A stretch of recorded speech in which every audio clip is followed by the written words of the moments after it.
All right, and I'm back. I know it's been a little irregular, but it's not going to be like that after, Samhain or Halloween, as you non-witches call it, because it's a busy spell season, and I have been busy with spells, and I've also been busy with people wanting meetings with me to discuss situations, which is what this video is based on. Past couple days, one of my longtime subscribers reached out to me to help with her good friend that she works with in a situation she was having with a covert narcissist that I've seen before a few times over the years. And while I'm not going to tell that person's specific story, they requested I make a video on the subject because they don't want any other woman to get sucked into the trap that they were sucked into.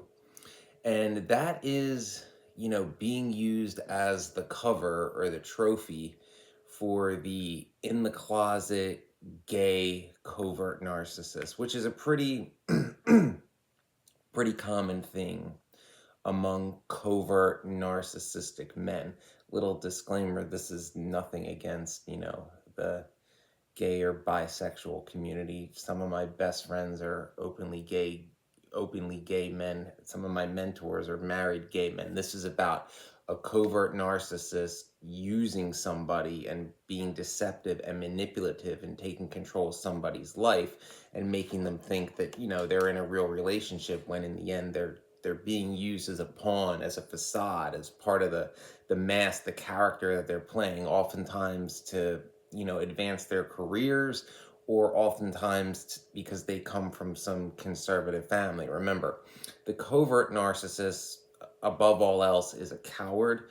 The covert narcissist is extremely insecure. The covert narcissist deep down knows what they are, and they're the ones that truly fear being called out. Like, it semi-recently, I came face to face with a covert who, had been looking for me for a few months, and when we finally came face to face, he smirked, and then he had this wide-eyed look, like he knew I could see right through him, like he knew I knew what he was. If you ever watched the show Grimm, it's like when a Vesson, would see Nick and be like, Grimm, like, oh, never thought I'd run into one of these kind of thing. It was kind of funny, and then he ran away. So the confrontation never happened. But based on this person, and they're in the UK, so I have some notes that I took, and forgive me, I might use some British English that I understand, because obviously this person, being from the greater London area, uses some British slang. And to keep with that thing, if you should listen to the end of this video if you suspect you're in this situation, and if in part through the video you suspect you are in this situation, but you don't have time to listen to the whole video, you think my brevity needs work, and it does. The ending point is Scarper now. Scarper. So, it is very common amongst covert narcissistic men and borderline males also, but the main difference is a covert narcissist, male or female, gay or straight, bisexual, whatever, can hide their true nature for a time. Borderlines, male or female, cannot. Borderlines more common in women than men. BPD, NPD is more common in, borderline's more common in women than men, and reverse for NPD. But coverts can hide who they are, who they really are. They can be, put on an act and be charming. Borderlines, the chaos in their head, no, 5, maybe 10 minutes tops, and the chaos comes out and the entitlement, and you see the video I made like 2 years ago on being the borderline's favorite person. Yeah, no, coverts are much more sneaky. It's pre-planning. Coverts know when to strike. They know. And that's where we'll start here. The type of woman a covert will strike at, in the closet gay one. They'll want somebody, pretty, because a covert, it's all about trying to be something they're not. The covert will want a trophy that's out of their league. They'll seek somebody who's very loyal, who will put up with, well, all their toxic narcissistic bullshit. That's why they'll go for someone who just went through a bad breakup, or somebody new to the situation, be it like somebody new to like their circle of friends, or somebody new to their job, somebody new to their gym, maybe somebody, a new regular to like the bar they go to happy hour with. somebody who doesn't know who they are, and by that I mean like who they are, like that they're toxic, they're narcissistic. Because obviously, like take a work environment for example. If a covert is looking for a new target in their job, some woman who's worked with the covert for 2 years is gonna know who and what they are. Someone who's been there, 3 weeks, no. So they'll latch on at that point. And another sign of this is coverts that are in the closet gay try to always have a cover.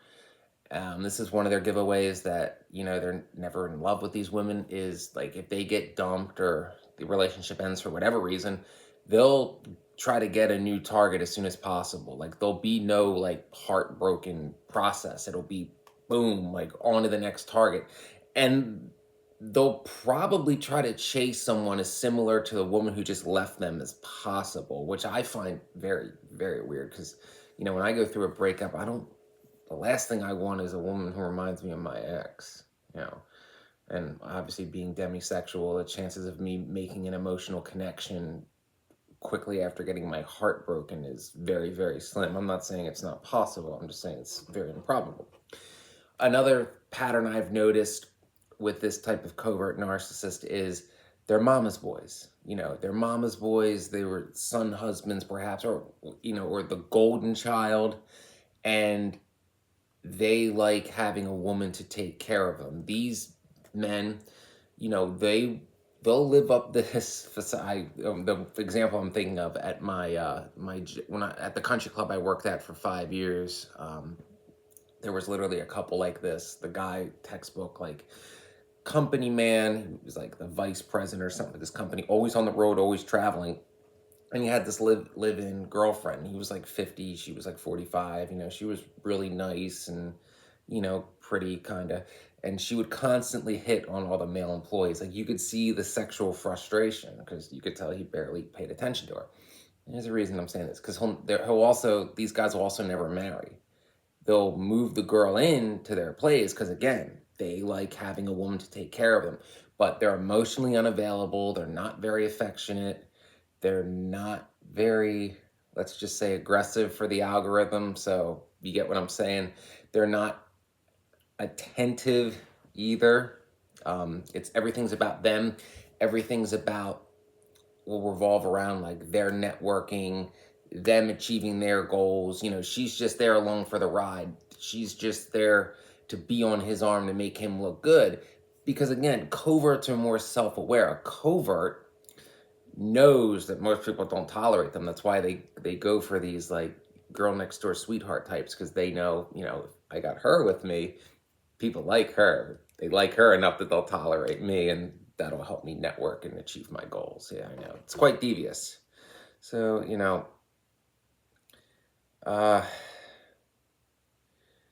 narcissists change their minds all the time too. Like they can try to say like they want one thing when it's not true. It's part of their lying thing. They'll play the game. They'll tell the target that they want the same thing as her, but it'll be very disingenuous. And when they pick a target, narcissists in general don't take no for an answer, but a covert, they'll typically, like, unlike it, like an overt, it'll be like, puffing their chest out, I'm so great, this and that. A covert will just latch on and try to separate their target from the group. Like I said, they'll go for the new girl who doesn't have like the circle of female friends to protect them. An overt narcissist truly believes they're the greatest thing ever. They'll stand in, if they're trying to get a new target, they'll stand there and hit on her in front of 10 of her friends. They don't care. But the covert gay narcissist will try to separate a woman, by herself, latch on, be the first person to latch on to her. Their approach is like very corny with like dad jokes and things like that, and it's just very persistent. The fact that like oftentimes the woman's not even sexually attracted to him doesn't dissuade him, because he's not really sexually attracted to her. He just sees her as fitting a role. He's not actually developing connection or feelings. He's like a casting director, and it's like, yes, perfect. You are perfect for this role. It would be like, I need a 30-something, very likable, extremely affectionate, sweet girl to pretend to be my girlfriend, Obviously, they would pick Amelia Clark, but that kind of thing, you know. You know, that he wouldn't be standing there like I would be, you know, around a woman like that with a stupid love-struck look on my face. I would. So they don't question themselves. You know, coverts are very elusive. They're very predatory. They're very opportunistic. They're shapeshifters. Again, they'll try to get as much information out of you that they can to try to take on that character, you know. But very little of it is true. You know, remember this, if you're being pursued by a covert narcissist, you know, gay or straight, you're just an opportunistic target. You know, it's not you that they're into. It's not like a demisexual man who develops an emotional connection and is like, I don't care about these other 10 women hitting on me, like, late, you know, tunnel vision. You're just a target of opportunity. You're the deer with the limp that the wolf sees, the easy opportunity. He needs to fill this role. He needs to do it as soon as possible. He needs cover. And also his ego. A covert, you know, if they get broken up with, it's like, who breaks up with me? You know, I'm so great. And overts are even worse, but coverts do that too. They need to fill that role because they want to show what just left them. Like, see, I replaced you with something as good or better. Like, it's all about their ego, as everything is with a narcissist. Everything's about their ego. So over time, you know, if you're suspecting, if you're in this type of relationship and it's going on for years and there's no, you know, engagement, although some covert gay men will get engaged, they'll just never marry, you know, but they feel entitled to keep you as long as they want. It's not about like, okay, you want marriage and children. No, it's like, but I mean, they'll try to convince you that they're the best they can do. They'll never admit to their real sexuality. They're smart though. They're smart in the sense that these guys, like, you know, this woman in the UK was saying, they don't put themselves on like gay hookup sites or anything, but they're smart in the sense that they always seem to obtain jobs that allows them to travel a lot of the time, like the couple, you know, that were members at my old country club where I worked, or a job where they can work from home. So if you think about it, either they're on the road, say, you know, 2 out of 4 weeks a month, or they have a job where they can work from home most of the time. So if you factor in, you know, the average workday is 8 hours, you got lunch breaks, you got drive time, that's usually around like 10 hours where this guy would have an empty house where he knows for a fact his girlfriend is wherever she works, you know, and knows when she's going to get out and roughly what the drive time would be. They're very smart about that because, again, it's all about image. It's all about them being a big shot. And for whatever reason, you know, they feel they can't be who they truly are in their sexuality. But they always have to present this image of a big shot. They'll seek out, you know, jobs where they can play big shot, always trying to climb the management ladder as fast as possible. This is narcissists in general. There's nothing new about the sexuality part, but always trying to exert authority, always on a power trip, always very materialistic. That's another thing, you know, this specific type of covert narcissist will be extremely materialistic, extremely into keeping up with the Joneses, extremely catty, talking about people behind their backs. You'll notice in their mannerisms, you know, how they act too. Like, people around, if you're around a couple like this, you'll probably be like, you're not into her at all. Like, you'll sense there'll be no chemistry between them because the whole thing, again, it's a facade, it's an act, and it's usually based on a convenience and timing and proximity kind of thing. But I'm trying to think back to this couple at the country club, and they won't really mind when she interacts with other men, because usually if you're around a couple like this, the female will be sexually frustrated and will be seeking validation from other men, you know, because deep down she's probably thinking something's up, I got to get out of this. But of course he's trying to convince me that this is the best I can ever hope for. I've also noticed, thinking back specifically to the woman I was talking to and this couple at the country club, usually girls, if you're in this situation, you'll know something's up. You'll be up at night alone, probably drinking, because you'd be like visibly upset. He's not going to come out and give you any empathy or attention, because you're at home. There's nothing for him to be gained from that. He might put on an act. If you're in a situation like this, the guy you're with is going to almost be two different people when you're out amongst people whose opinion he cares about, versus like when it's just the two of you, or a couple of your friends, or a couple of his friends, because he's got nothing to prove to them. They don't have anything he wants. He can't use them to advance his image, advance his career. Let's see, what other signs did I write down? So yes, the in the closet covert narcissist never has any intentions of committing to a woman in the first place. They alone knew what they were getting into and made that choice for themselves, meaning them. Like I said, you're a trophy, but they are possessive and controlling. So they don't want to lose their trophy, because then they got to find another one, and they got to, like all narcissists, they have to destroy your confidence and break you down and make you subservient to their will, and make you feel as if you can't make any decisions, that they need to make all decisions because they know best. And that's a process. That's a process. And obviously narcissists don't fool anyone, so they are possessive of their trophy, because if they lose that trophy, they have to find another target at the right time who doesn't know, that they're a narcissist, or knows that they're toxic. At least not everybody knows the ins and outs. Well, it is getting more common knowledge now, but then they have to break that person down and isolate them from people that would be like, no, don't talk to him, or like, come on, there's something wrong with him. Don't get involved with that, or don't get deeper into that situation. This isn't going to end well. Or perhaps other women, and maybe even men, that would be like, hey, you got to hear what he did to this girl, kind of thing. So it becomes more difficult as they get older, because, women get married and it's harder to find a single woman age appropriate. Not that they really care much about that. A younger trophy is even better. So, while they shouldn't be judged for their sexuality, this is about judging them for their narcissistic behavior and controlling one's life. Let's see.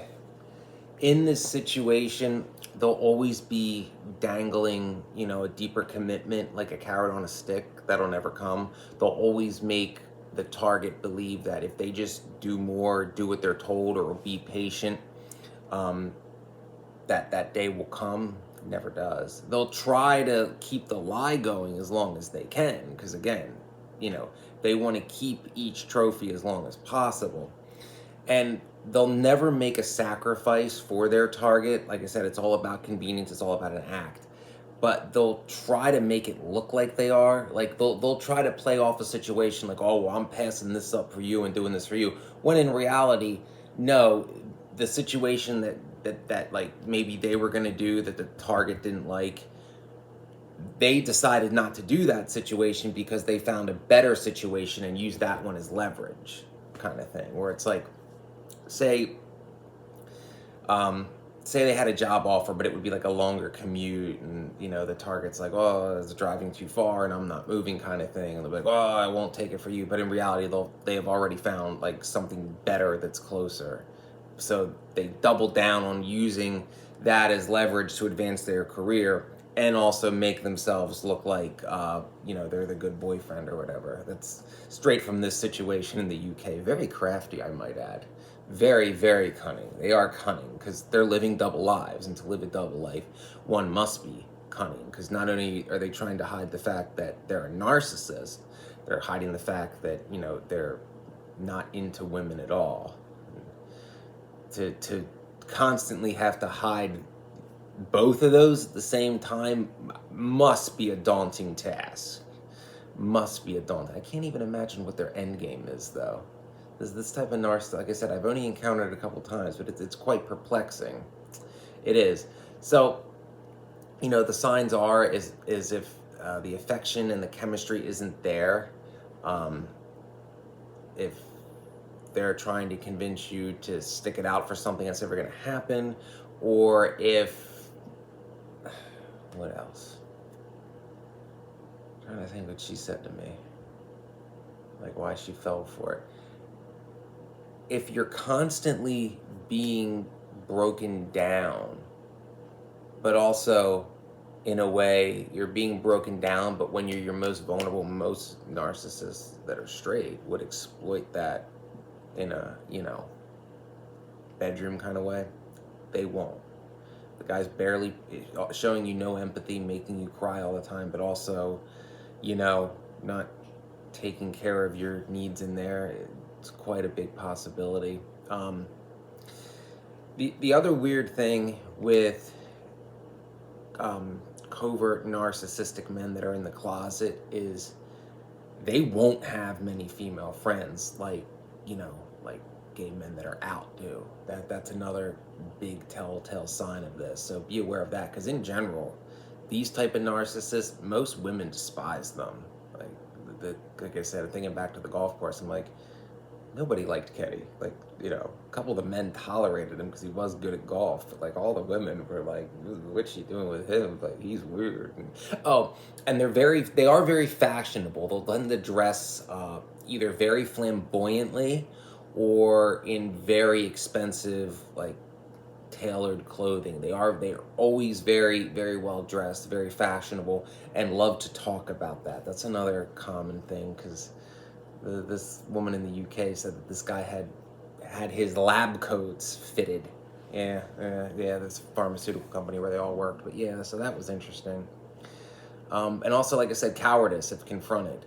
Will always be very controlling, in your face, demanding, would get off on dominance, even sometimes by threatening physical dominance over their target when alone, but would run in terror from confrontation from if like some male tried to confront them. Yeah, it's another sign. So this isn't a perfect science, but I was asked to make this video, by this, now new subscriber in the UK about this situation. I think it's pretty rare amongst the narcissist community, but, if you notice these signs, or if you're in this pattern, like I said, scarper. It's never going to get any better. There's no fixing any narcissist, but this narcissist, even if you were willing to be in a toxic relation, or like a real toxic relationship, real in the sense that like at least the person's actually into you, or a toxic marriage, even that's not going to happen. Like this, if you sense you're in this situation, you just have to get out. Narcissists, being gay isn't a choice, being a narcissist is. So this person isn't really into you, and the way they're choosing to treat you is by choice. So it's a lose-lose. You just kind of have to accept that you were conned, and it's not your fault, because narcissists are very good at their craft and they know who to go after. But yeah, it's a tough one. We were on a Zoom call for a couple hours. It's a tough one. So I hope this video was somewhat informative. I know I was a little all over the place. I'm a little rusty making these, and I was trying to make my points while recalling these conversations with this individual in the UK, and also recalling memories from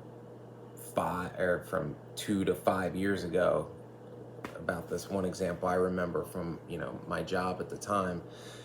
Please like and subscribe if you haven't. Helped the channel grow. Donate to the channel if you can, because it's still out of work.